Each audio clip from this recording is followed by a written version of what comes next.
All right, PJ, I'll give you the first one. Offense puts up numbers, pretty good numbers. How much pressure do you feel from a defensive standpoint to try to make sure that those numbers on the scoreboard hold and hold well? Oh, we put a lot of emphasis on that. We make sure we do our job every day. We work hard, and we pride ourselves on being one of the best defenses in the country, as well as the best defensive backfields in the country. So I believe we work hard, and that's our job to get better and hold teams to not scoring as much as our offense. Question right here in front.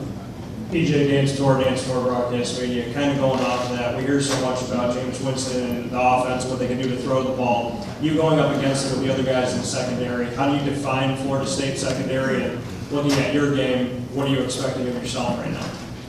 Well, I define the Florida State defensive backs as the #1 defensive backfield in the country. Because I believe we work hard, we hold ourselves to a certain standard.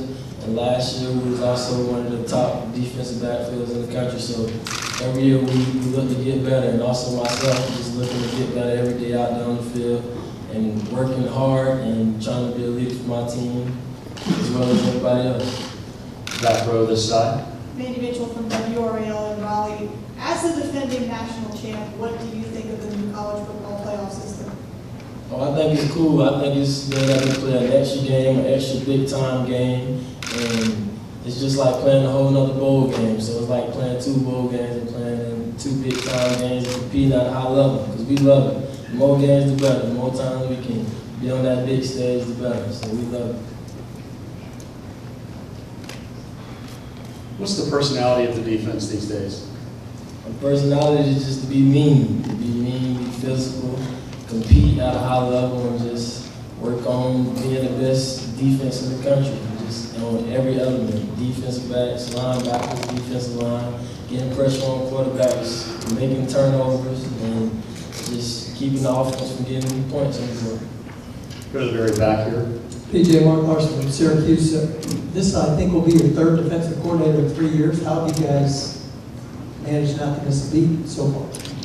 Oh, it's really just, we got the players. We got some of the best players in the country, and we adapt well. We had Coach Stoops. The only real difference was from Coach Stoops to Coach Pruitt and Coach Kelly, because Coach Pruitt and Coach Kelly, we pretty much run the same defense. There's nothing changed. They both great coaches, and they teaching us the same things. So, but coming from Stoops and Coach Kelly, that was the biggest drop off. Even though we got better, we won the national championship. Sorry. Your last question's right here. PJ, Tyler Watkins from Myrtle Beach, South Carolina. You know, we've heard of the struggles of the student athlete, from food to education to time. In your opinion, what's the most difficult part of being a student athlete? What are you experiencing?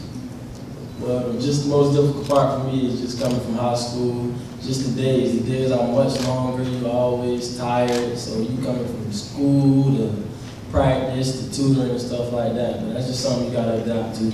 With food and all that, I don't think I have a problem with that. I believe they feed us pretty well at Florida State, so I don't think that's not a big problem for me, or money or anything. So that's probably the biggest thing for me.